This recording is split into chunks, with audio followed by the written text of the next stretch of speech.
So dito po guys sa plantanan para sa Grand Eyeball ng mga vloggers dito sa Panay. So ito po yung plantanan Rojas City.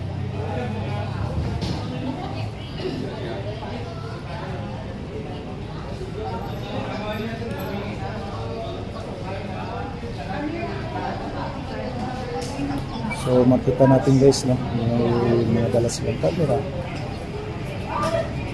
dahil nga sila po ay content creator vloggers na rin ng mga Panay, no, galing sa iba't ibang bayan.